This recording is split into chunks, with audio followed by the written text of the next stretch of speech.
Hello दोस्तों, तो आपका स्वागत है आपके अपने चैनल टेक्निकल स्टडी पॉइंट पे। और हम इस वीडियो में देखेंगे जो आपका व्हील आर्टिशियन के अंदर वेल्डर ट्रेड का क्वेश्चन है। बहुत सारे कमेंट आए तो वेल्डर का क्वेश्चन मैंने निकाला। इसमें मैंने डेटा जो है हाइड कर रखा है, नाम और आपका जो पार्टिसिपेट आईडी है। बाकी इसमें हम देखेंगे जो आंसर की है, आंसर की देखेंगे। जहाँ पे डाउट होगा, जो क्वेश्चन में डाउट है जिसमें आप ऑब्जेक्शन डाल सकते हो, उसके बारे में बता दूंगा। और ऑब्जेक्शन कैसे डालना है उसका तो वीडियो मैंने डाल दिया है, तो आंसर की सारा कुछ देखेंगे, है ना। आपको पहले ही मैं बता देता हूँ, इसके वेल्डर के अंदर जितने क्वेश्चन हैं उसमें से 3 क्वेश्चन ऐसे मिले हैं जो ऑब्जेक्शन है जिस पे आप डाल सकते हो, उसके बाकायदा आपको नंबर मिल जाएंगे, है ना। और इसमें जैसे देखते हैं और चीज़ें जो आपको देखने को है, तो यहाँ पे आपका सबको आपको पता होगा ये टेस्ट सेंटर है, नाम और पार्टिसिपेट आईडी हो गया, दिन आपका डेट हो गया 8-10 हो गया। टेस्ट एंड टाइम जो है 2 से आपका 3:30 का हुआ था, बीच में 15 मिनट का और टाइम दिया गया था बाद में, है ना। सब्जेक्ट जो है वेल्डर ट्रेड का है ना। इसके अंदर सारे क्वेश्चन देखेंगे, है ना। जैसे इसमें पहला क्वेश्चन जो है आर्क वेल्डिंग में निम्नलिखित में से उपकरण इक्विपमेंट का उपयोग नहीं किया जाता है, तो आरी का जो है उपयोग नहीं किया जाता है ना। तो इस तरह से सारे क्वेश्चन देखेंगे, 150 के 150 क्वेश्चन, है ना। जहाँ भी आपको डाउट लगेगा आप कमेंट जरूर करिएगा, उस कमेंट का जवाब आपको मिल जाएगा। चलिए क्वेश्चन नंबर 1 से हम स्टार्ट करते हैं फिर। ओके, तो इसमें हम पहला क्वेश्चन देखते हैं। जैसे मैंने पहले ही बताया, पहले आपका ट्रेड थ्योरी है, देन आपका इंजीनियरिंग ड्राइंग एंड कैलकुलेशन का क्वेश्चन है, देन आपका एप्टीट्यूड का क्वेश्चन है ना। ओके, तो इसमें सबसे पहले बताऊंगा ये आपका क्वेश्चन है, इसका आंसर है ये आपका क्वेश्चन आईडी है, ये बाकी ऑप्शन के जो आईडी हैं, और देन आपका आंसर का जो है ये दे रखा है ना ये। तो आप जब ऑब्जेक्शन लगाओगे ना, तो यही सब आपको कॉपी करके या टाइप करके लगाना पड़ेगा। पहला क्वेश्चन देखते हैं। इसमें आपका क्वेश्चन है आर्क वेल्डिंग में निम्नलिखित में से किस इक्विपमेंट का उपयोग नहीं किया जाता है। आर्क वेल्डिंग में जनरली देखोगे आपका सेफ्टी गॉगल्स जो होता है इस्तेमाल किया जाता है आंखों के बचाव के लिए, है ना। एप्रन यूज़ किया जाता है और स्लीव यूज़ किया जाता है। स्लीव बेसिकली हाथों में लगाया जाता है और एप्रन जो होता है बॉडी के ऊपर लगाया जाता है ना। जैसे शर्ट पहनते हैं वैसे इसको बांधा जाता है, और केबल लग भी आपका उस पर लगा हुआ होता है ना। आरी जो है आरा लिख रखा है, बेसिकली इस्तेमाल नहीं किया जाता है ना। ये जो है आपका राइट आंसर है। इन्होंने भी ए आंसर कर रखा है और ये सही उत्तर है। सेकंड क्वेश्चन में आते हैं। तो सेकंड क्वेश्चन जो है आपका, इसमें आपका निम्नलिखित में से कौन सा संक्षारण फ्लक्स मतलब कोरोसिव फ्लक्स सामान्यतः सोल्डरिंग में उपयोग किया जाता है। कोरोसिव फ्लक्स का पूछ रखा है जो सोल्डरिंग में यूज़ किया जाता है। जिंक क्लोराइड का यूज़ किया जाता है और ये सही उत्तर है ना, बी। नेक्स्ट क्वेश्चन में आते हैं। तो तीसरा क्वेश्चन है आपका, मिग और मैग वेल्डिंग दोनों का सामान्य नाम क्या है। तो मिग हो गया मेटल इनर्ट गैस, और मैग जो होता है मेटल ऑर्गन गैस होता है ना।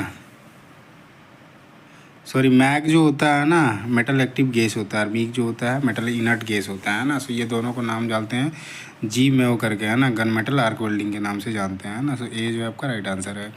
4 नंबर क्वेश्चन देखते हैं। इसमें आपका क्वेश्चन है, बड़े कार्य वस्तु के वेल्डिंग के लिए पश्चापन मतलब पोस्ट हीटिंग का मुख्य उद्देश्य क्या होता है। तो उसको शीघ्र शीतलन से होने वाली दरारों और विकृतियों से बचाना, मतलब क्रैक्स और जो उसमें विकृति होता है, इसीलिए पहले किसी भी चीज़ को वेल्डिंग करने से पहले उसको प्री हीटिंग या पोस्ट हीटिंग जो होता है करा जाता है ना। तो सी जो है आपका सही उत्तर है। 5वां नंबर क्वेश्चन जो है, इसमें आपका क्वेश्चन है ऊर्ध्वाधर वेल्डिंग के लिए ढाल होती है। तो वर्टिकल वेल्डिंग के लिए कितना ढाल होता है उसके बारे में पूछ रखा है। तो उसके लिए आपका 45 डिग्री से अधिक का होता है ना। ये क्वेश्चन में जो है ना थोड़ा सा डाउट है ना। वर्टिकल वेल्डिंग जनरली आप जो होता है ना, कहीं कहीं पे आपको 10 डिग्री से कम मिलता है, कहीं 45 डिग्री से अधिक। तो इन्होंने जो वैल्यू मान रखा है ये 45 डिग्री से अधिक है, ऐसा मान रखा है ना। तो इनके अनुसार जो है डी आंसर मान रखा है। छठे क्वेश्चन पे आते हैं हम। तो छठा क्वेश्चन है आपका, भंगुर क्षेत्र बनने के जोखिम के कारण किस प्रकार के कार्बन स्टील को वेल्ड करना कठिन होता है। तो मतलब ब्रिटल जहाँ ना बने, तो वहाँ पे पूछ रहा है कि कौन से प्रकार के किस प्रकार के कार्बन स्टील को वेल्ड करना जो होता है कठिन होता है। तो वहाँ पे हाई कार्बन मार्टेनसाइट स्टील जो होता है ना, उसको वेल्ड करना कठिन होता है ना। बी जो आपका राइट आंसर हो जाएगा। 7 नंबर क्वेश्चन में आते हैं। इसमें आपका क्वेश्चन है, वायर फिट सिस्टम में बर्ड नेस्टिंग मतलब तारों के उलझने का मुख्य कारण होता है। बर्ड नेस्टिंग जैसे वायर फीड करते हैं ना, उसमें बर्ड नेस्टिंग होता है, उसका उलझने का मेन कारण पूछ रहा है, ऐसा कैसे हो जाता है। तो घिसे हुए या गलत संरेखित ड्राइव रोल होता है ना, उसी के कारण ऐसा होता है ना। डी जो आपका राइट आंसर है। 8 नंबर क्वेश्चन में आते हैं। यहाँ गन मेटल आर्क वेल्डिंग में शुद्ध CO2 कार्बन डाइऑक्साइड परिरक्षण गैस का उपयोग सामान्यतः की वेल्डिंग के लिए किया जाता है। तो कहाँ पे ऐसा किया जाता है, सो कार्बन स्टील जो होते हैं ना, वहाँ पे ऐसा CO2 का इस्तेमाल किया जाता है गन मेटल आर्क वेल्डिंग में, है ना। सी जो है आपका राइट आंसर है। 9 नंबर क्वेश्चन में आते हैं। इसमें आपका क्वेश्चन जो है, यदि शरीर पर बर्न या कोई चोट हो तो पीड़ित को अविलंब दिया जाना चाहिए, खालिस्तान है, और उसे अस्पताल ले जाने का प्रयास किया जाना चाहिए। फर्स्ट एड दिया जाना चाहिए, उसके बाद ही उसको ले जाना चाहिए अस्पताल में, तो प्राथमिक उपचार हो जाएगा ना। बी जो आपका सही उत्तर हो जाए है। 10 नंबर क्वेश्चन आते हैं। इसमें आपका क्वेश्चन है, ब्रेजिंग और सोल्डरिंग के बीच मुख्यतः तापमान का अंतर होता है। ब्रेजिंग और सोल्डरिंग, तो ब्रेजिंग जैसे होता है 450 से ऊपर होता है, और सोल्डरिंग जो होता है 450 से नीचे होता है ना। तो मुख्य तापमान का अंतर पूछ रखा है। देखो, इसने इसको सही मान रखा है, आप चाहो तो इसमें भी आप ऑब्जेक्शन लगा सकते हो, है ना, क्योंकि किसी किसी जगह पे आपको, लेकिन आप नीमी का अकॉर्डिंग जाओगे ना तो आपको यही आंसर मिलेगा, है ना, ब्रेजिंग और सोल्डरिंग में आपका डिफरेंस। लेकिन ये मुख्यतः तापमान का अंतर पूछ रखा है ना, कितना तापमान का अंतर होता है। तो इसमें डायरेक्टली लिख रखा है आपका, ऊपर होता है जो ब्रेजिंग होता है, नीचे होता है। जैसे इसमें सॉफ्ट सोल्डरिंग में आओगे तो किसी में आपको 180 मिलेगा, 230 के आसपास होता है, उस बीच में, है ना, अलग अलग पाए जाते हैं। तो ये थोड़ा डाउटेड क्वेश्चन है। बाकी ये भी आपका सही आंसर हो जाएगा, लेकिन डाउटेड है कि आंसर जो है डिफाइन नहीं है, क्योंकि मुख्य तापमान अंतर पूछ रहा है। अच्छा, कितने तापमान है उसका नहीं पूछा है, इसलिए सी भी हो जाएगा ना। नेक्स्ट क्वेश्चन में आते हैं। तो 11 नंबर क्वेश्चन है। इसमें आपका क्वेश्चन है, निम्नलिखित में से किस निरीक्षण विधि में आवर्धक ग्लास, मैग्नीफाइंग ग्लास, इस्पात मापनी, स्टील रूल और गुनिया, मतलब ट्राई स्क्वायर और वेल्ड प्रमापी की आवश्यकता होती है। तो कौन सा ऐसा निरीक्षण विधि है जिसमें जो होता है आपका मैग्नीफाइंग ग्लास, स्टील रूल और ट्राई स्क्वायर वेल्ड प्रमापी के लिए आवश्यक होती है। तो आपका दृश्य निरीक्षण, मतलब आप जो विजुअल इंस्पेक्शन करते हो ना, इसमें इन चीज़ों की ज़रूरत पड़ती है ना। सो डी जो है आपका राइट आंसर हो जाए। नेक्स्ट क्वेश्चन में आते हैं, 12 नंबर। इसमें आपका जो क्वेश्चन है, उस पृष्ठ निर्मलन प्रक्रम, मतलब सरफेस क्लीनिंग प्रोसेस का नाम बताइए जिसमें अम्ल का उपयोग करके धातु के पृष्ठ से ऑक्साइड परतों को हटाया जाता है। तो पिकलिंग होता है। पिकलिंग में आपका ये एक सरफेस क्लीनिंग प्रोसेस होता है जिसमें एसिड का उपयोग करके जो ऊपर में ऑक्साइड जमा होता है ना, उसको हटाया जाता है ना। ये जो है आपका राइट आंसर है। 13 नंबर क्वेश्चन में आते हैं। इसमें आपका क्वेश्चन है, प्लाज्मा आर्क वेल्डिंग में आर्क वेल्डिंग जेट के केंद्र पर विशिष्ट ताप परिसर कितना होता है। ऐसे जो प्लाज्मा आर्क वेल्डिंग होता है ना, उसमें बेसिकली पूछ रखा है जो आर्क जेट होता है ना, उस पर कितना तापमान होता है, विशिष्ट ताप परिसर कितना होता है। तो आपका 20,000 से 30,000 डिग्री सेल्सियस होता है ना। ये जो आपका सही उत्तर है। 14 नंबर क्वेश्चन आते हैं। इसमें आपका क्वेश्चन, निम्नलिखित में से कौन सा उपकरण टीक वेल्डिंग प्रक्रम में उपयोग नहीं किया जाता है। इसमें पूछा है कि आपका टीक में जो है आपका क्या उपयोग, टीक वेल्डिंग प्रक्रम में उपयोग नहीं किया जाता है। इनने मांग रखा है आर्क वेल्डिंग मशीन, ये तो सही है। बाकी इलेक्ट्रोड भी जो होता है इस्तेमाल नहीं किया जाता है ना। तो इसमें जो है आपका क्वेश्चन जो है ये डाउटेड क्वेश्चन है। आर्क वेल्डिंग मशीन का इस्तेमाल नहीं किया जाता है। साथ ही जो है आपका पहला जैसे कंज्यूमेबल टंगस्टन इलेक्ट्रोड लिख रखा है, तो ये आपका कंज्यूमेबल नहीं होता है, नॉन कंज्यूमेबल होता है ना। सो इसमें आप ऑब्जेक्शन लगा सकते हो, ये आपका नॉन कंज्यूमेबल होता है। इसमें आंसर में इसमें जैसे कंज्यूमेबल दे रखा है ना, नहीं किया जाता है, तो यहाँ पे जो होता है नॉन कंज्यूमेबल होगा। बाकी ये तो सही है ही। सो 2 आंसर जो है इसके गलत है ना, तो आप इसमें ऑब्जेक्शन लगा सकते हो। नेक्स्ट क्वेश्चन पे आते हैं, 15 नंबर। तो इसमें आपका क्वेश्चन है, फ्लैट वेल्डिंग स्थिति के लिए ढाल होता है। तो फ्लैट वेल्डिंग जो करते हैं ना, सपाट वेल्डिंग, उसमें ढाल कितना होता है उसके बारे में पूछ रहा है। तो 10 डिग्री से अधिक नहीं होना चाहिए ना। सी जो आपका सही उत्तर है। 16 नंबर क्वेश्चन में आते हैं। इसमें आपका क्वेश्चन है, जॉइंट बिटवीन 2 ओवरलैपिंग प्लेट्स और कंपोनेंट इज नोन एज। तो मतलब एक ए प्लेट हो गया, एक ऊपर गया, तो ये आपका लैप जॉइंट होता है ना। डी जो आपका सही उत्तर है। 17 नंबर क्वेश्चन आते हैं। इसमें आपका क्वेश्चन है, गन मेटल आर्क वेल्डिंग का मुख्य लाभ क्या होता है। मेन एडवांटेज पूछ रखा है। तो इसमें क्या होता है ना, उच्च निक्षेपण दर और स्वचालन के लिए उपयुक्त पाई जाती है ना, उपयुक्तता पाई जाती है। सो डी जो आपका सही उत्तर है इसका। 18 नंबर क्वेश्चन में आते हैं। सो यहाँ पे क्वेश्चन आपका, due to which of the following factor is an electric arc initiated. तो इसमें पूछ रहा है कि कौन सा फैक्टर जो होता है जिसके कारण आपका इलेक्ट्रिक आर्क जो होता है इनिशिएटेड होता है, किसके कारण होता है। So flow of electric through ionised gas और प्लाज्मा, इसी के थ्रू जो होता है आपका इलेक्ट्रिक आर्क जो होता है इनिशिएट होता है ना, जनरेट होता है बेसिकली। सो आपका बी जो है आपका सही उत्तर हो जाएगा, flow of electric current through ionised gas और प्लाज्मा, है ना। बी जो है आपका सही उत्तर है।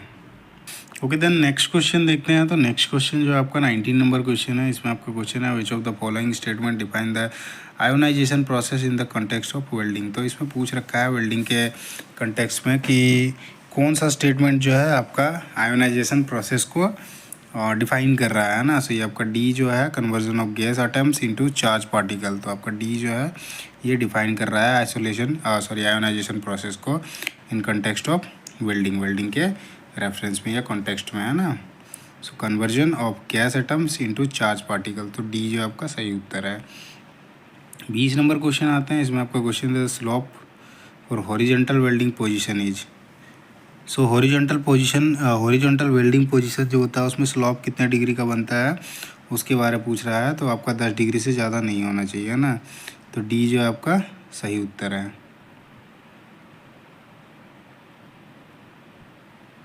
नेक्स्ट क्वेश्चन में आते हैं हम।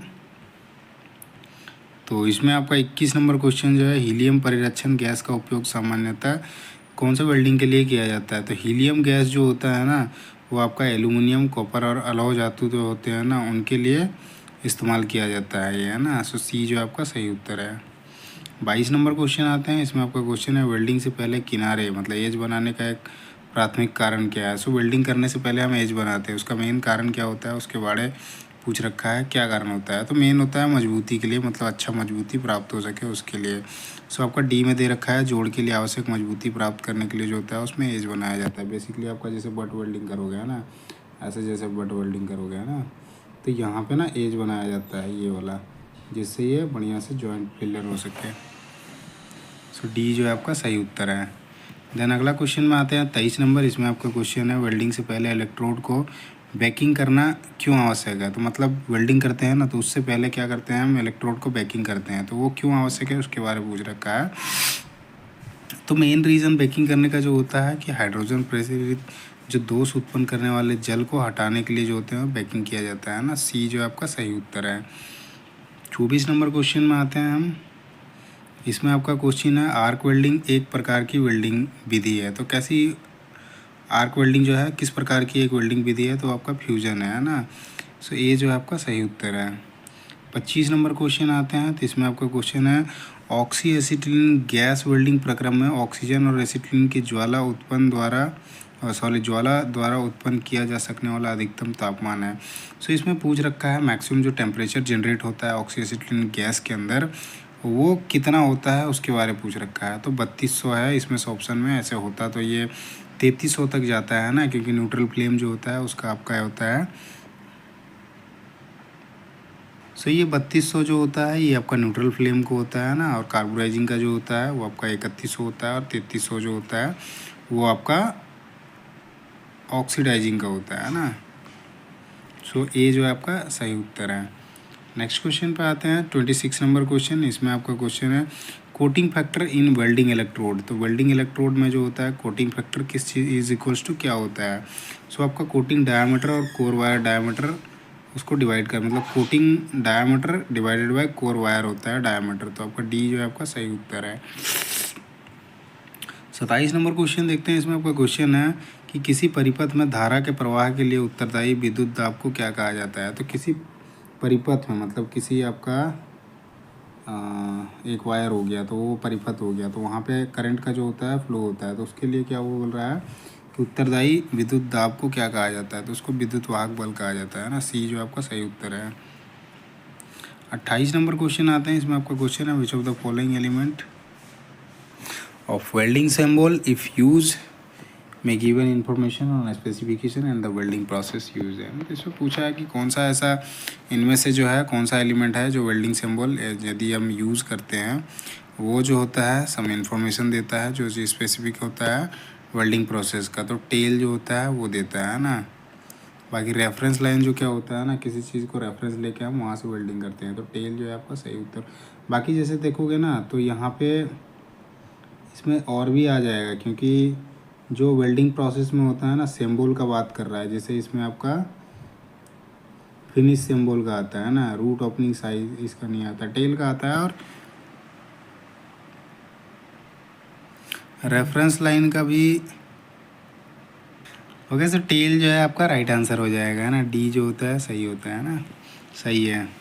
नेक्स्ट आते हैं हम 29 नंबर क्वेश्चन में। इसमें आपका क्वेश्चन है which of the following arc length make a humming sound causing N unstable arc. तो इसमें ह्यूमिंग साउंड किस में आता है, कौन बनाता है, वो बारे पूछ रहा है ना। और अनस्टेबल आर्क होता है, तो लॉन्ग आर्क होता है ना, उसी में आपका ह्यूमिंग साउंड आता है ना। सी जो आपका सही उत्तर है। 30 नंबर क्वेश्चन आते हैं। इसमें आपका क्वेश्चन है एसिटिलीन गैस में कार्बन प्रतिशत कितना होता है। तो एसिटिलीन में जो होता है आपका 92.3% कार्बन होता है, तो सी जो है आपका सही उत्तर है। 31 नंबर क्वेश्चन आते हैं। इसमें आपका क्वेश्चन है distance between the tip of the electrode and the job surface when the arc is formed is term is the. तो इसमें पूछा है कि जो डिस्टेंस है टिप और इलेक्ट्रोड के बीच में, है ना, इलेक्ट्रोड का टिप और जॉब सरफेस के बीच में, तो जब हम आर्क को बनाते हैं उस टाइम पे उसको, जैसे हम एक मान लो आप इलेक्ट्रोड हो गया, है ना, इसको आप मान लो इलेक्ट्रोड है, और ये जो है इधर जॉब सरफेस है ना। अब ये यहाँ पे आएगा, और यहाँ से when the arc is formed, यहाँ से जो रोड यहाँ आर्क बनेगा ना, उसको क्या बोलते हैं उसके बारे, तो आर्क की लंबाई हो जाएगी, है ना। ये जो आपका सही उत्तर है, आर्क लेंथ। 32 नंबर क्वेश्चन में आते हैं। इसमें आपका क्वेश्चन है the slope of overhead welding position.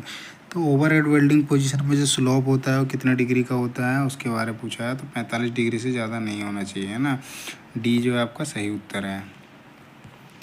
अगले क्वेश्चन पे आते हैं 33 नंबर में। इसमें क्वेश्चन है the imaginary line passing through the weld centre lengthwise is known as. तो इसमें पूछा है कि जो इमेजिनरी लाइन है पास करता है थ्रू वेल्ड सेंटर से लंबाई के हिसाब से, तो उसको क्या बोलते हैं उसके बारे में पूछ रहा है। तो इमेजिनरी लाइन के बारे में पूछ रखा है, तो आपका एक्सिस होता है ना, सेंटर एक्सिस जो होता है ना, इस तरह का इमेजिनरी लाइन ये होता है ना, सो एक्सिस ऑफ वेल्ड हो जाएगा। तो डी जो है आपका सही उत्तर है। 34 नंबर के क्वेश्चन में आते हैं। इसमें आपका क्वेश्चन है गन मेटल आर्क वेल्डिंग में उचित संवातन क्यों आवश्यक है।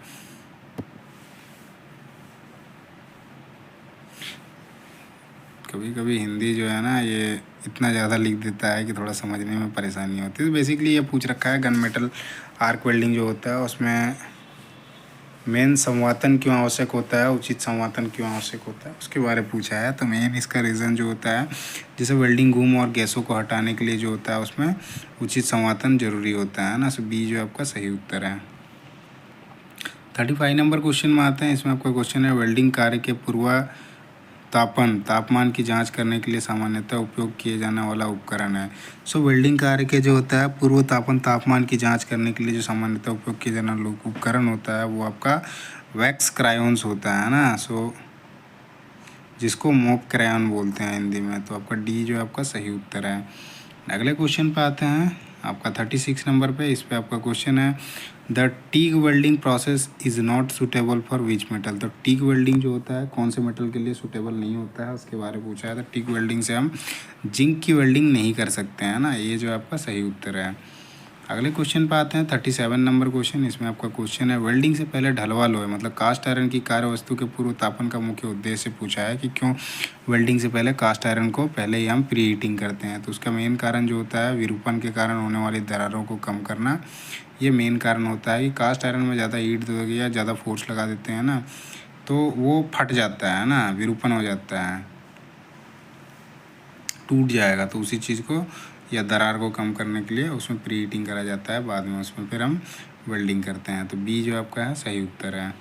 38 नंबर क्वेश्चन में आते हैं। इसमें आपका क्वेश्चन है परिरक्षित धातु आर्क वेल्डिंग में प्रयुक्त धातु इलेक्ट्रोड लेपन के संबंध में निम्नलिखित में से कौन सा विकल्प सही नहीं है। इसमें गलत स्टेटमेंट पूछ रखा है कि परिरक्षित धातु आर्क वेल्डिंग में जो होता है जो प्रयुक्त धातु इलेक्ट्रोड लेपन के संबंध में पूछा है कि कौन सा गलत जो है वो विकल्प जो है वो गलत है। तो आपका ये सी जो लिख रखा है धातुमल भारी होता है और गलित धातु के अंदर चला जाता है, इसीलिए जो होता है आपका परिरक्षित धातु आर्क वेल्डिंग में जो होता है धातु इलेक्ट्रोड लेपन नहीं किया जाता है ना। तो सी जो आपका सही उत्तर है। नेक्स्ट क्वेश्चन में आते हैं 39 नंबर क्वेश्चन। इसमें आपका क्वेश्चन है इलेक्ट्रोड के लिए आदर्श भंडारण तापमान स्थिति क्या है। तो इलेक्ट्रोड के लिए जो आदर्श भंडारण तापमान होता है वो आपका परिसर के बाहर तापमान 5 डिग्री से अधिक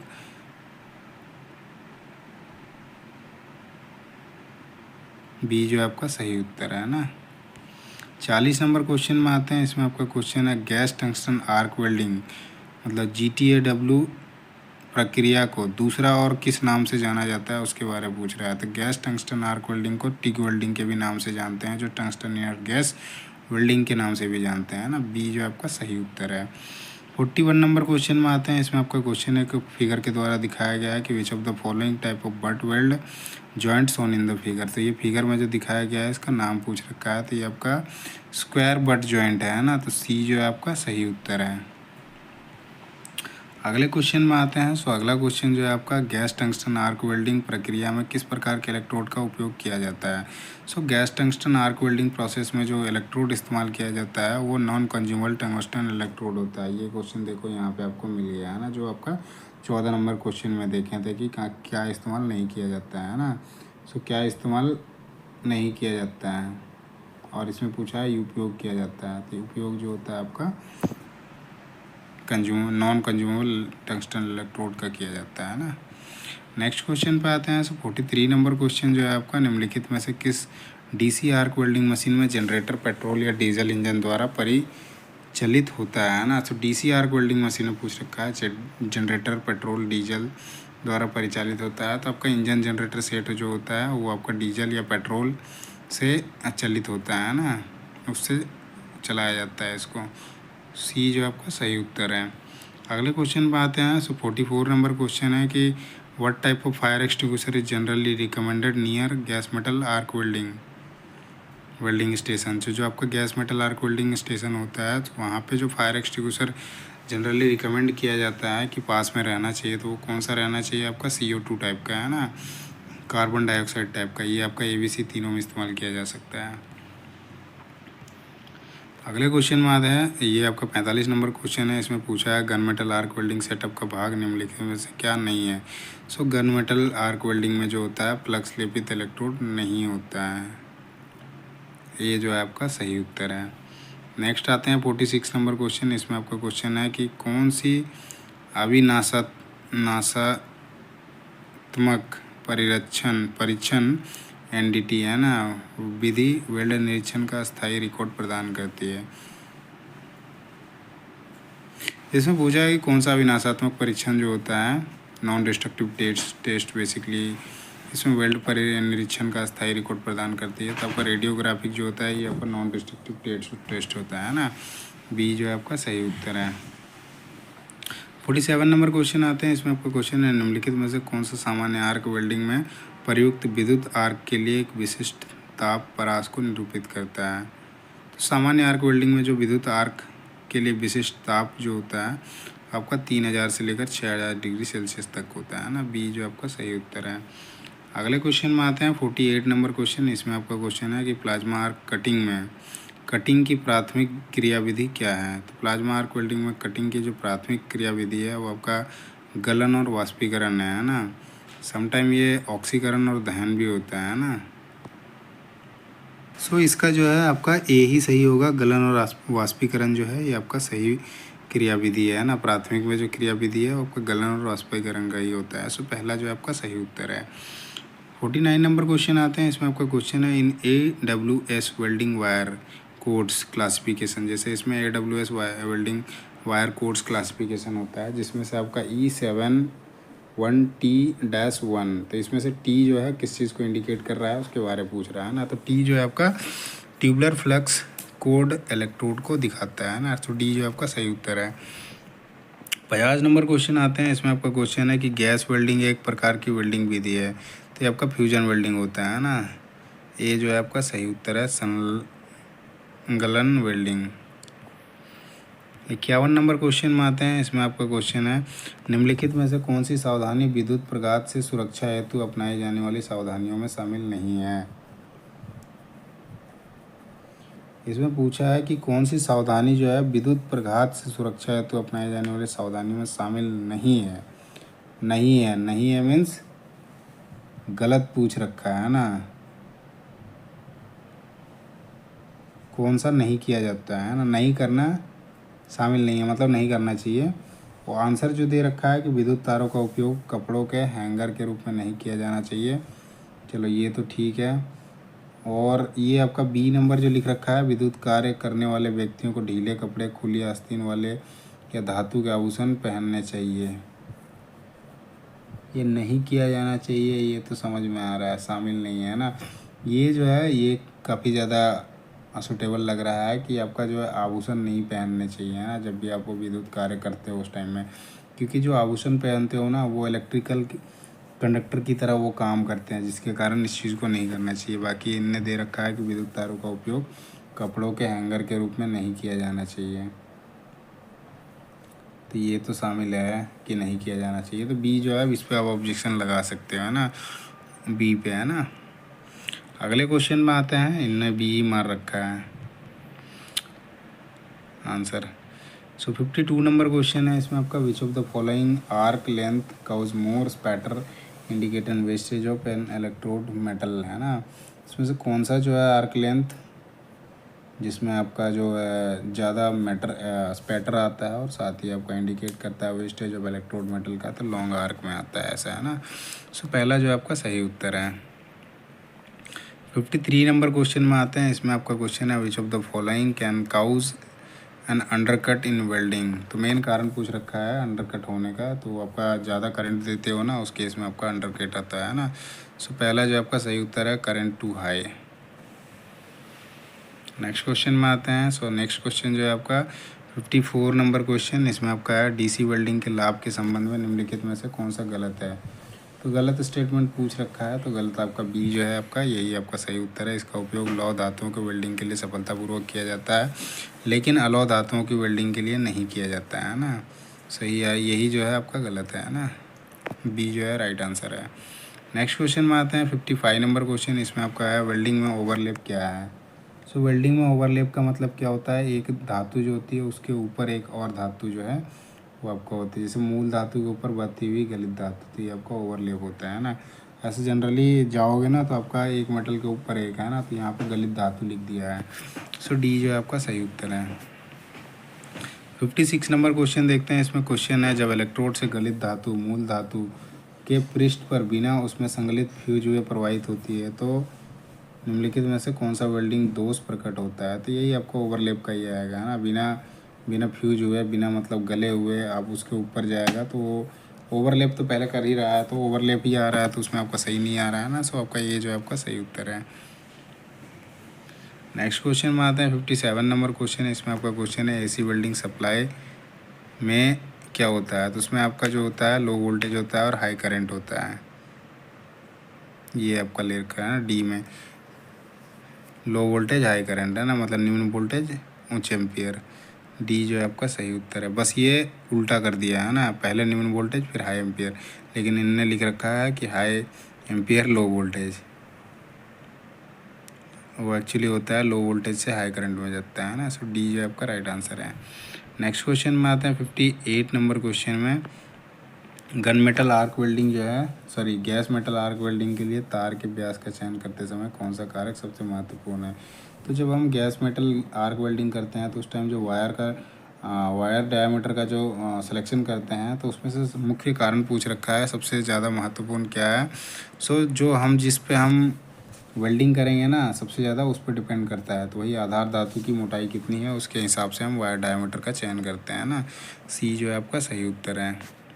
59 नंबर क्वेश्चन में आते हैं, इसमें आपका क्वेश्चन है कि pure organ shielding gas is most suitable for welding which of the following material. तो इसमें पूछा है कि प्योर वेल्डिंग जो ऑर्गन सील्डिंग गैस है, जिसमें आपका पूछा है कि कौन सा जो है मोस्ट सूटेबल है इसके लिए, कि जो आपका प्योर ऑर्गन सील्डिंग गैस होता है उसमें।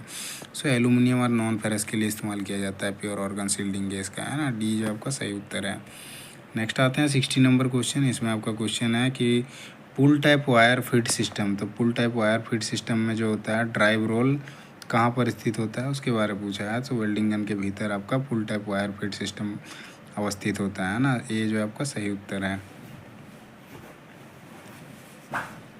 नेक्स्ट क्वेश्चन में आते हैं। सो नेक्स्ट क्वेश्चन जो है आपका 61 नंबर, देखो गैस मेटल आर्क वेल्डिंग से क्वेश्चन बहुत ज़्यादा पूछे गए हैं ना। निम्नलिखित में से किस उपकरण का उपयोग गैस मेटल आर्क वेल्डिंग में नहीं किया जाता है। तो आपका फ्लो मीटर का इस्तेमाल नहीं किया जाता है ना।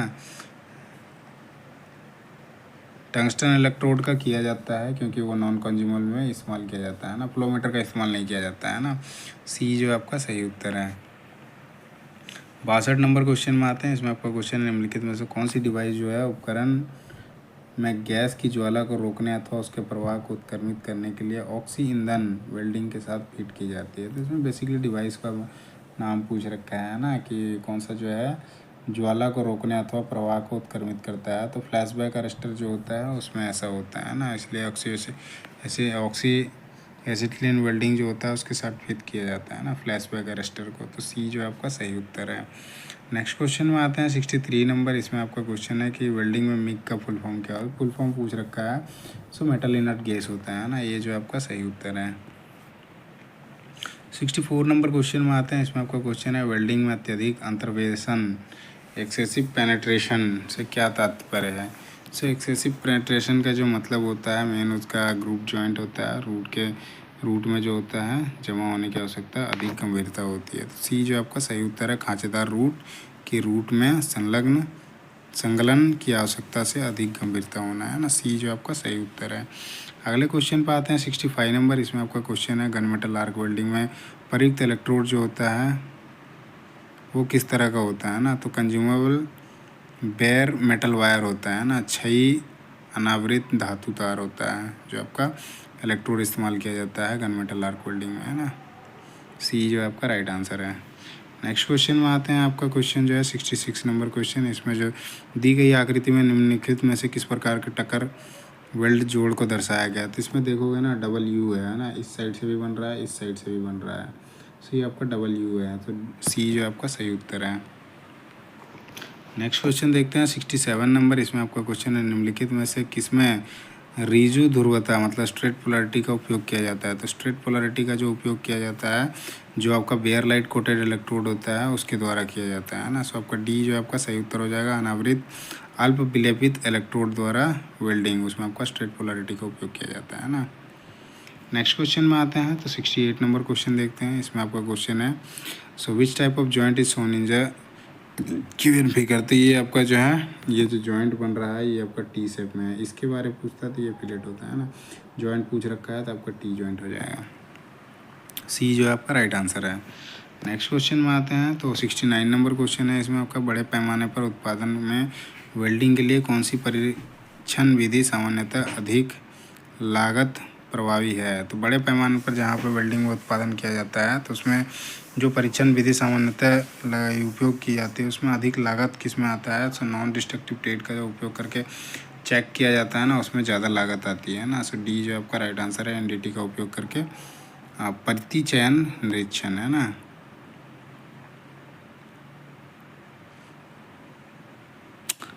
अगले क्वेश्चन पे आते हैं 70 नंबर पे। तो इसमें आपका क्वेश्चन है और ये थ्योरी का लास्ट क्वेश्चन है। थ्योरी में आपका अच्छा एक क्वेश्चन और छूट गया इसमें है ना, रुकना ज़रा।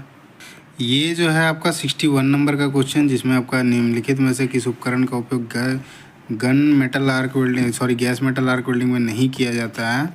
नहीं पूछ रहा है ना, फ्लोमीटर होता है ना, टंगस्टन इलेक्ट्रोड जो होता है ये नहीं होता है। इसका आंसर जो है आपका ए हो जाएगा। आप इस पर ऑब्जेक्शन डाल सकते हो है ना, ये आपका ऑब्जेक्शन वाला क्वेश्चन है। मैं फ्लोमीटर बता दिया था उसके लिए माफ़ी चाहूँगा। टंगस्टन इलेक्ट्रोड का जो होता है इस्तेमाल नहीं किया जाता है ना, ये जो है आपका इसका राइट आंसर है।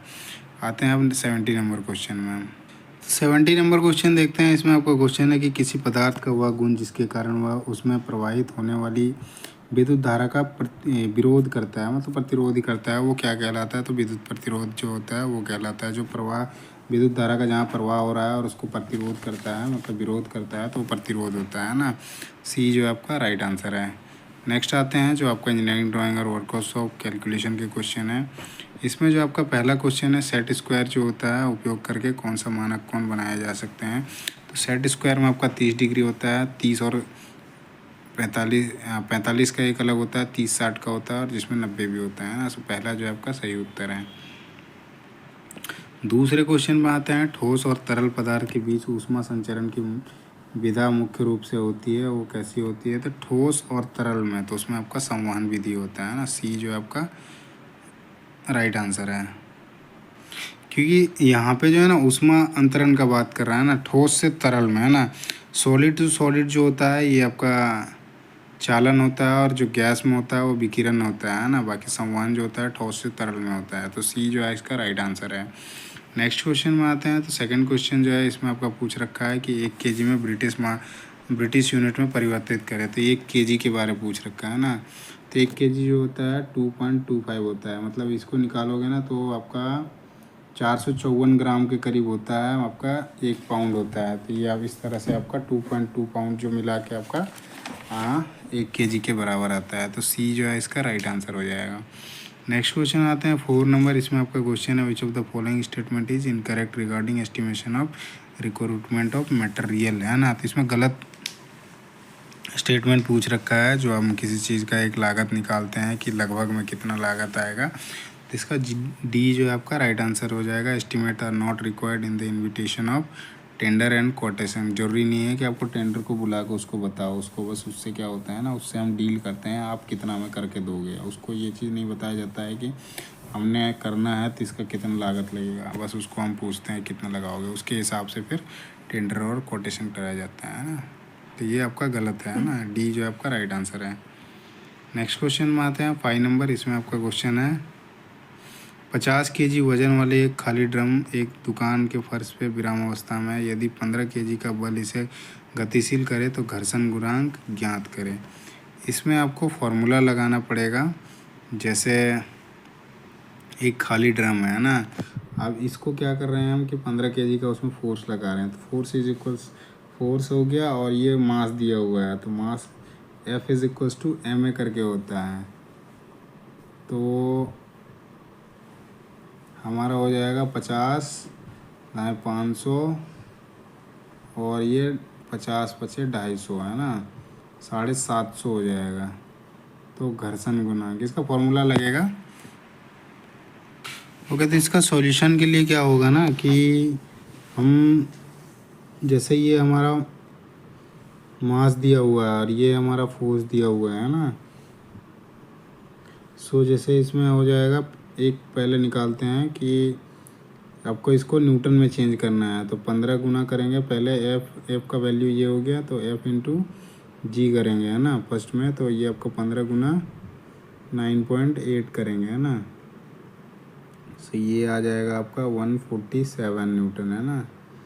देन सेकंड केस में क्या करेंगे, इसका करेंगे 50 केजी वाले के, तो 50 गुना 9.8 करेंगे, तो ये आपका आ जाएगा 490 आ जाएगा।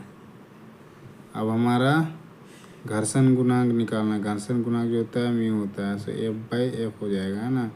सो 147/490 हो जाएगा। तो इसको आप काटोगे तो ये आपका 0.3 आता है ना। सो इस तरह से आपका पहला जो आपका सही उत्तर हो जाएगा। नेक्स्ट क्वेश्चन में आते हैं। तो 6 नंबर क्वेश्चन है इसमें, which of the following method can not be use to draw an ellipse pre and engineering drawing. इसमें पूछा है कि कौन सा जो होता है ellipse pre and engineering drawing, मतलब प्री एंड जो होता है एलिप्स नहीं बनाया जा सकता है, उसके मेथड में इसको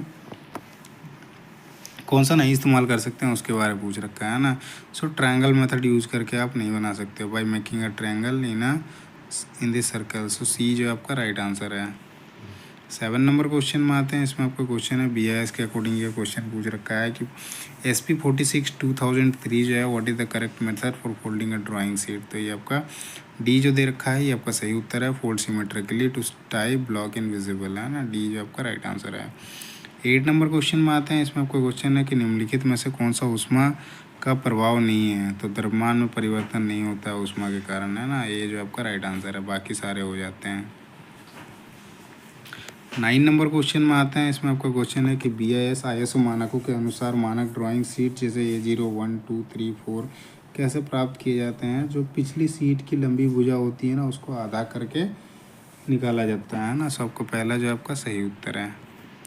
10 नंबर क्वेश्चन में आते हैं। इसमें आपका क्वेश्चन है कि यदि साइन 17 डिग्री 46 मिनट का वैल्यू दे रखा है और इधर दे रखा है 0.305 और साइन 17 डिग्री 45 मिनट का वैल्यू जो दे रखा है आपका इतना 0.3048 है। तो इसमें पूछा है कि 45 17 डिग्री साइन 17 डिग्री 45 मिनट और 13 सेकंड का मान कितना होगा।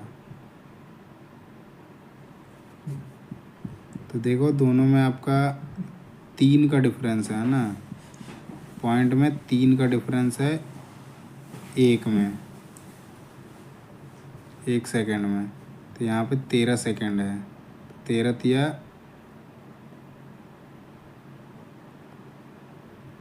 3048 तो होगा ही होगा, है ना। 51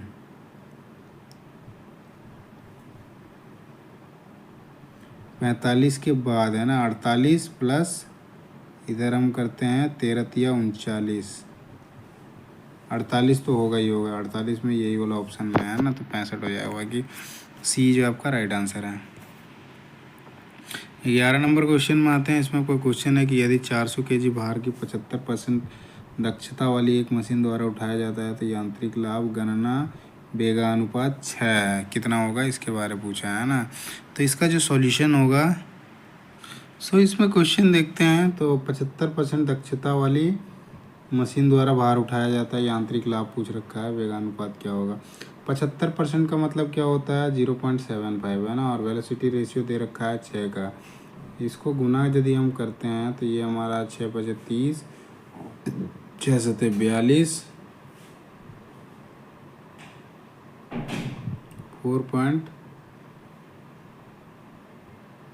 4.20 आ रहा है ना। तो उसके नियरेस्ट में आपका ये है,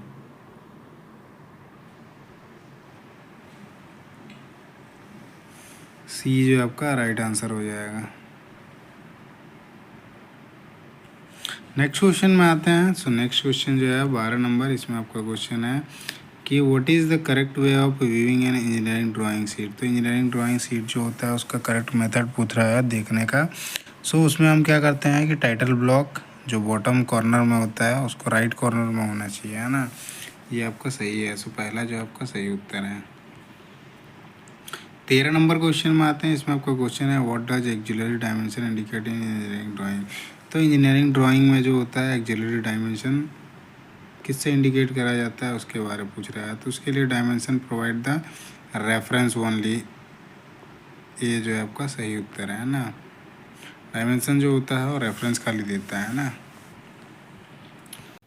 14 नंबर क्वेश्चन देखते हैं। इसमें आपका क्वेश्चन पूछ रखा है यदि भेदक अनुपात जो है आपका 4 वाली एक सरल मशीन द्वारा 900 kg भार उठाने के लिए आपका 300 kg का आयास लगाया जाता है तो दक्षता कितना होगा।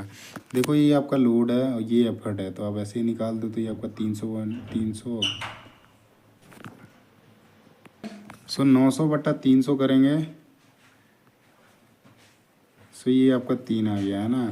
अब ये दक्षता पूछ रखा है और वेलोसिटी दे रखा है। मैकेनिकल एफिशिएंसी जो है बाय वेलोसिटी रेशियो होता है आपका दक्षता इज इक्वल्स टू, ये हमारा 3 दे रखा है, ये 4 है और मल्टीप्लाई करोगे 100 से परसेंटेज निकालने के लिए, है ना। 3/4 × 100, ये काट दो, आपका 25 दिया 75 75% है। डी जो आपका सही उत्तर है। 15 नंबर क्वेश्चन देखते हैं। इसमें आपका क्वेश्चन है इंजीनियरिंग ड्राइंग में प्रारूप ड्राफ्टर का मुख्य उद्देश्य क्या होता है। तो ड्राफ्टर से क्या होता है कि समांतर और अनंत रेखाएं जो है सटीकता से खींचने के लिए उपयोग किया जाता है ना। सी जो आपका सही उत्तर है। 16 नंबर क्वेश्चन आते हैं। इसमें आपका क्वेश्चन है कि 36 km/h की चाल से चल रहा है 100 kg द्रव्यमान वाले वाहन की गतिज ऊर्जा पूछ रहा है। तो गतिज ऊर्जा का फॉर्मूला होता है ½ mv², है ना। इसमें आप एम मास हमारा दिया है 100 kg, वी जो दे रखा है आपका, इसको चेंज करना होगा ना, km/h में दे रखा है, इसको चेंज कर लोगे तो आपको आ जाएगा मीटर/सेकंड में, है ना। 5/18 से करोगे तो 2 मतलब 10 रहेगा, है ना। 10 का स्क्वायर 100, 100 गुना 10, 100 गुना 100 10,000 हो गया। उसको 2 से करते हो 500 आ गया, है ना। फिर आपका किलो जूल निकाला, 1000 से डिवाइड कर दोगे तो 5 kg आ जाएगा। तो आपका डी जो आपका सही उत्तर है। मैं कर ही देता है ना। 100 और ये 36 दे रखा है, 36 को आप पहले चेंज करो 5/18 से, है ना। तो ये आ जाएगा 10, है ना। ये फॉर्मूला है हमारा ½ mv² का। तो 1/2 × m हमारा हो गया 100 और ये आपका यह निकला कितना 10 निकला। तो 10 का स्क्वायर भी 100 होता है ना। इसको काट दो आपका 50 से, तो ये आपका कितना हो जाएगा 50 5000 हो जाएगा।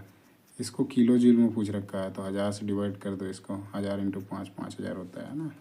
डी जो आपका सही उत्तर है। देन आते हैं 17 नंबर क्वेश्चन। इसमें आपको question which of the following is an example of standard conventional use engineering drawing. तो इसमें एग्जांपल पूछ रखा है जो आपका स्टैंडर्ड कन्वेंशन यूज़ किया जाता है इंजीनियरिंग ड्राइंग में, वो कौन सा है। तो ये आपका बी जो आपका सही उत्तर है। ये इस पर डैश लाइन और हिडन एजेज में, मतलब हिडन एजेज जहाँ पे होते हैं वहाँ पे डैश लाइन का इस्तेमाल किया जाता है ना। बी जो आपका सही उत्तर है। ओके, 18 नंबर क्वेश्चन में आते हैं। इसमें आपको क्वेश्चन है कि इंजीनियरिंग ड्राइंग को इंजीनियरों की भाषा क्यों माना जाता है। तो इंजीनियरिंग ड्राइंग को इसलिए भी आपका इंजीनियरिंग की भाषा माना जाता है क्योंकि यह विचारों को सार्वभौमिक और परिचित रूप से संप्रेषित करता है ना। बी जो आपका सही उत्तर है।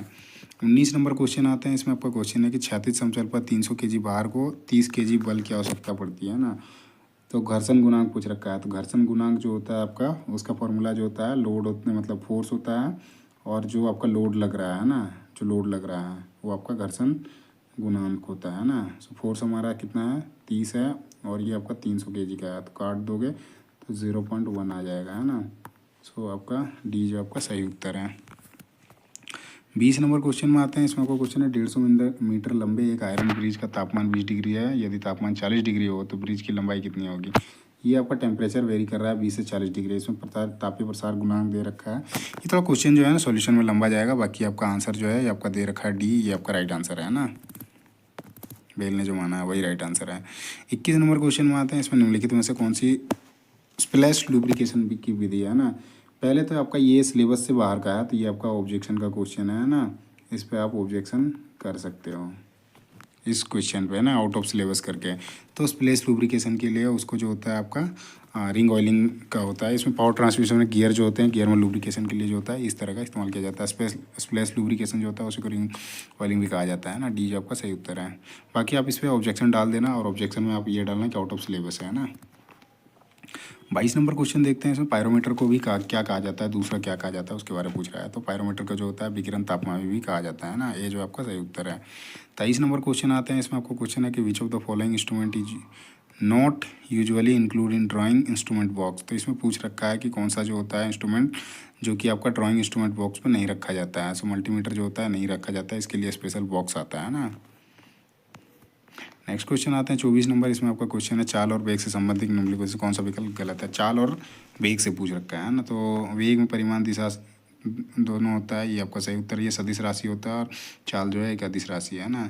बी जो लिख रखा है यही आपका गलत स्टेटमेंट है कि चाल पिंड द्वारा तय किए गए विस्थापन तथा समय का अनुपात होता है ना। बी जो है राइट आंसर है। 25 नंबर क्वेश्चन में आते हैं। इसमें आपको क्वेश्चन पूछ रखा है कि कौन सा इसमें से सबसे बढ़िया जो है रिलेशनशिप बताता है आपका इंजीनियरिंग ड्राइंग और जो टेक्निकल ड्राइंग टाइप्स है उसके बारे में। तो पहला जो है यही सही उत्तर है, it forms the basis of other technical drawing, है ना।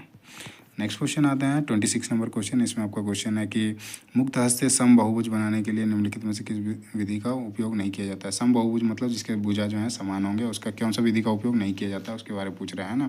सो सर्कुलर किया जाता है ना, समकोण भी किया जाता है, वृत्त का भी किया जाता है। डी जो लिख रखा है यही नहीं किया जाता है ना, निर्माण रेखाओं और अक्षों का उपयोग करके इससे नहीं कर सकते हैं। डी जो आपका सही उत्तर है। यहाँ पे जैसे इन्होंने दे रखा है बी है ना, समकोण बना के। तो समकोण जैसे बनाते हो आप ये, तो इसमें ना आप इक्वल बना सकते हो इस तरह का ना, जो है इक्विलेटरल ट्रायंगल या मतलब समबाहुभुज बना सकते हो ना। नेक्स्ट क्वेश्चन में आते हैं। बाकी सर्कल में तो बनता ही है। 27 नंबर क्वेश्चन देखते हैं। इसमें आपको क्वेश्चन निम्नलिखित में से कौन सा भुजाओं पर आधारित त्रिभुज का प्रकार नहीं है। इसमें पूछा है कि कौन सा जो है भुजाओं पर आधारित जो है त्रिभुज नहीं है। त्रिभुज भुजाओं पर आधारित तो 3 तरह के होते हैं, एक विषमबाहु होता है, समबाहु होता है और समद्विबाहु होता है। समलम जो होता है ये आपका चतुर्भुज में पाया जाता है ना, जो आपका इस तरह का होता है। समांतर समलम मतलब समलम चतुर्भुज होता है, ये समांतर चतुर्भुज होता है ना। समलम चतुर्भुज इस तरह का होता है। नेक्स्ट क्वेश्चन में आते हैं। उसमें 4 भुजाएं होती है ना। डी जो है आपका, इसमें क्वेश्चन पूछ रखा है कि किसी अर्धवृत्त के इसके समचल पथ, मतलब पहले अर्धवृत्त बना देते हैं। अब इसके फ्लैट जो है इस पे पूछ रखा है ना। आर त्रिज्या अनुदित किया गया है, तो इसमें ग्रेविटी गुरुत्व केंद्र का मान कितना होगा। इसका जी का मान पूछ रखा है, तो 4r/3π होगा, है ना। पहला जो आपका यही सही उत्तर है। 29 नंबर क्वेश्चन में आते हैं। इसमें आपको क्वेश्चन है कि निम्नलिखित में से कौन सा विकल्प इंजीनियरिंग ड्राइंग में ज्यामितीय आकृति को सर्वोत्तम रूप से परिभाषित करता है। सो पहला जो दे रखा है यही आपका सही उत्तर है। ज्यामितीय अवयवों को मिलाकर बनाया गया एक रूप जो होता है ये सबसे बढ़िया दर्शाता है ना। नेक्स्ट क्वेश्चन आते हैं 30 नंबर। इसमें आपका क्वेश्चन पूछ रखा है कि इंजीनियरिंग ड्राइंग में डायमेंशनिंग क्या होता है। तो इंजीनियरिंग ड्राइंग में डायमेंशनिंग जो होता है वो फीचर बेसिकली होता है आकार के साथ, आकार और स्थान का संकेत होता है ना। डी जो आपका सही उत्तर है। उसके बाद आपका क्वेश्चन जो आता है एप्टीट्यूड का क्वेश्चन है। इसमें आपका सीटिंग अरेंजमेंट का क्वेश्चन है कि आपका सारा का सारा बैठ रखा है उत्तर की ओर मुंह करके। इसमें 7 लोग टोटल हैं और सबका एक इसमें दे रखा है जगह जो है डिफाइन किया हुआ है। तो इसमें आप जब सोल्व करोगे तो आप एफ और जी आएगा ना, मतलब इसमें ग्रुप से संबंधित नहीं है, नहीं कौन सा ग्रुप से संबंधित नहीं है, तो आपका एफ जी जो है नहीं संबंधित होता है। सॉल्व करोगे तो आपका आ जाएगा। तो डी जो है आपका सही आंसर है ना। सेकंड क्वेश्चन देखते हैं। इसमें 2 रेलगाड़ियों का क्वेश्चन दे रखा है जिसमें आपका डिफरेंट लंबाई दे रखा है और समांतर पटरी पर चल रही हैं, एक दूसरे की ओर चल रही हैं। सो नेक्स्ट क्वेश्चन देखते हैं। तो नेक्स्ट क्वेश्चन जो है आपका 30 नंबर ये क्वेश्चन हमने देख लिया है ना। अब एप्टीट्यूड का क्वेश्चन जो है ये भी हमने देख लिया, तो आपका सही उत्तर डी हो जाएगा। 2 नंबर क्वेश्चन देखते हैं। इसमें आपका जो क्वेश्चन है कि रेलगाड़ियों का दे रखा है लंबाई है ना, उसके बाद उसकी स्पीड दे रखी है और दोनों के बीच में पार करने में कितना टाइम लगेगा उसके बारे में पूछ रहा है। तो ये आपका समान दिशा में चल रहा है, तो इसको दोनों को माइनस कर दो तो 70 का डिफरेंस आ रहा है ना। और इन दोनों में डिफरेंस कितने का है, 30 का है। इसको 5/18 कर दो, किलोमीटर में है ना 5/18। तो ये काट दो आपका 6×3 = 18, 10×3 = 30, ये 10×7 = 70 हो जाएगा, 7×6 = 42/5 आ गया है ना।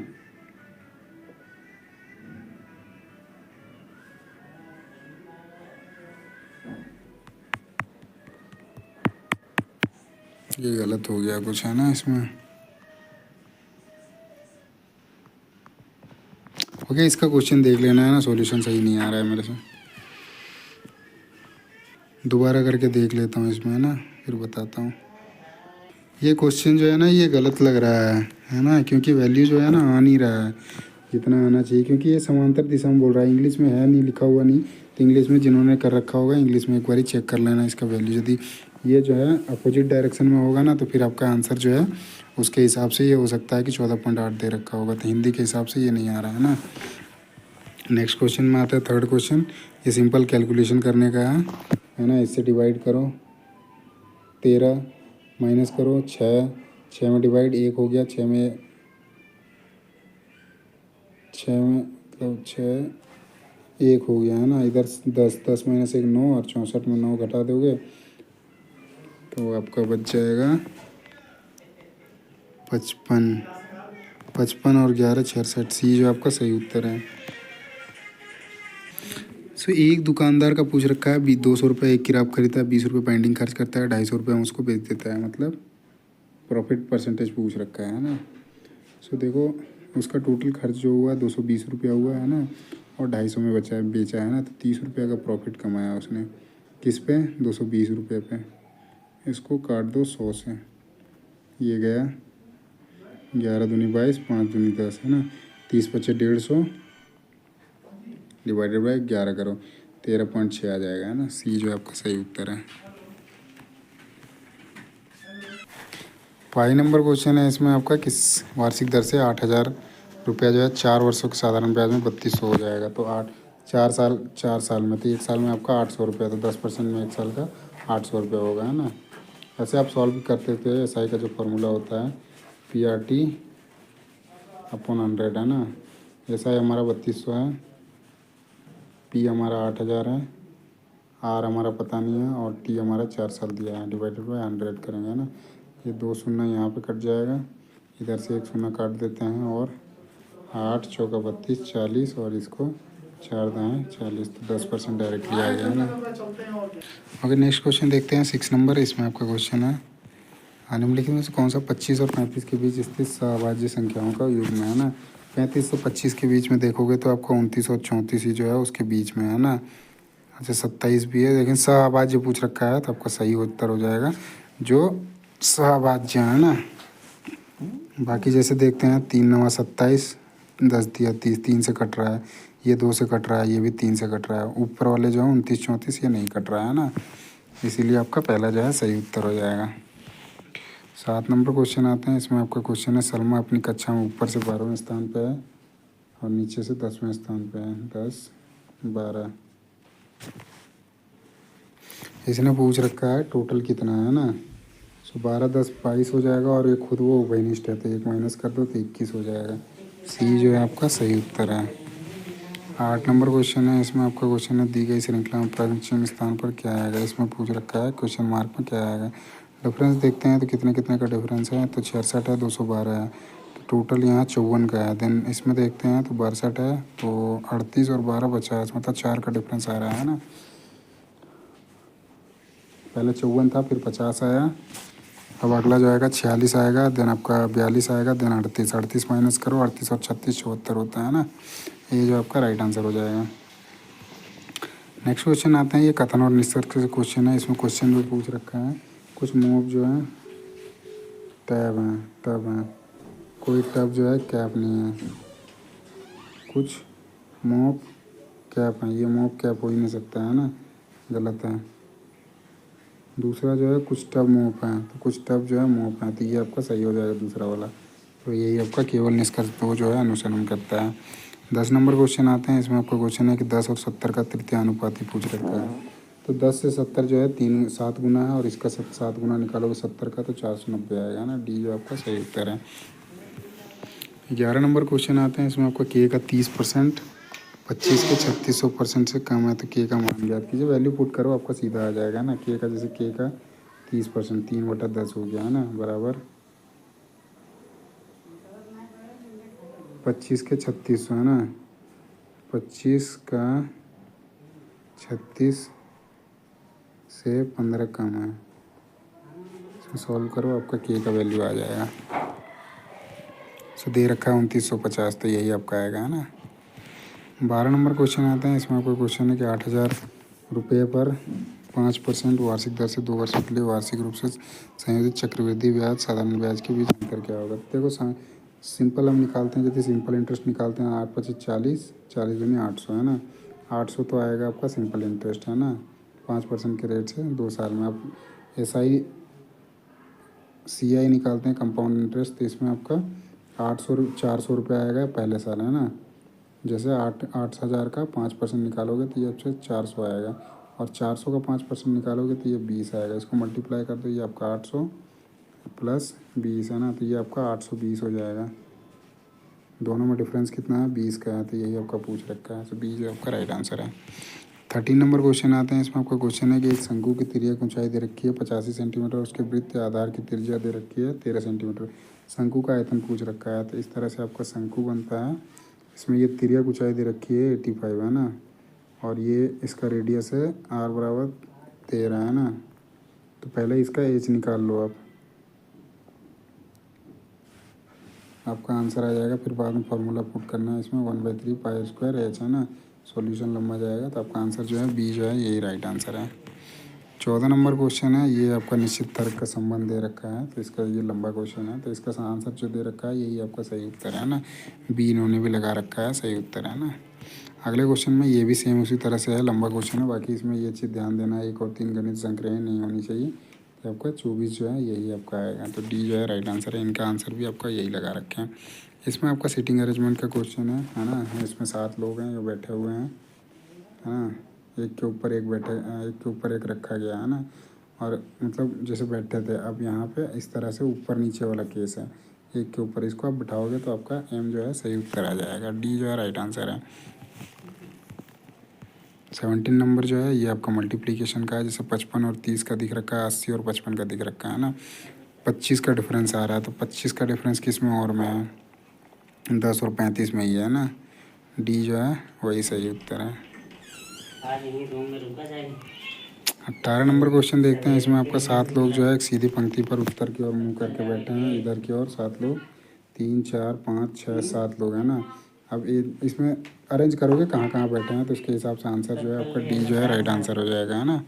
डी ई जो है आपका सही उत्तर आएगा। आप सब सॉल्व करोगे, इन्होंने जो लगा रखा है वो गलत आता है, आप सॉल्व करोगे तो हो जाएगा। बाकी मैं एक मोटा मोटा आइडिया दे दिया कि आपको इस तरह से करना है। ये आपका 7 लोग हैं, उत्तर की ओर मुख करके बैठे हैं, जिसमें से आपका बी जो है एक ही दाईं ओर बैठा है। जैसे कहीं पे भी ए होगा ना, ए जो होगा बी के दाईं ओर बैठेगा ना, दाईं ओर ये हो जाएगा दूसरी स्थान पर, तो बीच में एक और बंदा है, ए जो है एफ का निकटतम पड़ोसी, ए जो है एफ का निकटतम पड़ोसी है। देन सी जी के ठीक दाईं ओर बैठा है, सी जो है डी के ठीक दाईं ओर बैठा है, तो कहाँ पे बैठा है ये डिफाइन पंक्ति में किसी छोर पर भी बैठा, बी के ठीक दाएं पड़ोस में कौन बैठा, बी के दाएं दाएं पूछ रखा है तो यहाँ पे पूछ रखा है, तो कहीं पे सी को बैठा देते हैं, सी जी के ठीक दाएं हो रहा है ना, तो जी और यहाँ पे सी ले लेते हैं, तो ये 3 और 2 5, और डी को कहाँ बैठाया है, डी का पता नहीं, डी चलो यहाँ पे रख देते हैं, तो यहाँ पे आपका ई हो जाएगा है ना, तो ई के बारे में पूछ रखा है, तो ई जो है आपका सही उत्तर है। 19 नंबर क्वेश्चन में आते हैं, तो यहाँ पे क्वेश्चन है आपका गियर को कूट में लिख रखा है 36 15 और रीड को लिख रखा है 65 38, दोनों में आपको निकालना होगा। गियर के लिए देखेंगे तो दोनों में कॉमन क्या है, ए ई आर है, ए ई आर इसमें भी कॉमन है। ई का इसमें आपका 6 लिख रखा है, और इसमें जो है डी का जो है 8 लिख रखा है ना, इसमें पूछा किसका है, डी का पूछा है, तो डी का आपका 8 हो जाएगा है ना। लास्ट क्वेश्चन है ये आपको मध्यानुपाती पूछ रखा है 867 और 243 का मध्यानुपाती क्या होगा। सो देखो मध्यावन बीज का पूछ रहा है ना, जैसे ये भी 3 से 7 से करके डिवाइड करके देखा तो 7 या 21, 3 नहीं 3 से करो, 3 8 24, 3 से इसको करो, 3 2 6, 3 8 24, 3 9 27, 3 से डिवाइड करके चारों में देखोगे तो आपका ये डिवाइड होता है, 3 1 3, 3 5 15, 3। इसको दूसरा करते हैं 18 3 54, नहीं कटा है, तो 18 3 54 ये भी कट जा रहा है, लेकिन ये बीच में नहीं आएगा, दोनों को बीच में आना चाहिए और उसमें उतना ही बिल्कुल डिफरेंस होना चाहिए है ना, जितना अगला से डिफरेंस होगा है ना। सो आपको बीच जो है ये आपका राइट आंसर हो जाएगा। और इस तरह से क्वेश्चन आपके सारे के सारे सॉल्व हो गए। ऑब्जेक्शन जो थे वो भी मैंने बता दिया, और बस इतना ही करते हैं इस वीडियो में। तो वीडियो कैसा लगा ज़रूर बताइएगा, और वीडियो अच्छा लगे तो वीडियो को लाइक करें, चैनल को सब्सक्राइब करें, और साथ ही अपने दोस्तों के साथ शेयर करना ना भूलें। और ऑब्जेक्शन डालने का जो लास्ट डेट है वो आपका 15 तारीख तक है, तो वो तब तक आप शाम के 5 बजे तक तो आप डाल दें है ना। आपको क्वेश्चन जो है आपको सारा बता दिया मैंने, 4 5 क्वेश्चन। सो बाकी इतना ही है, धन्यवाद।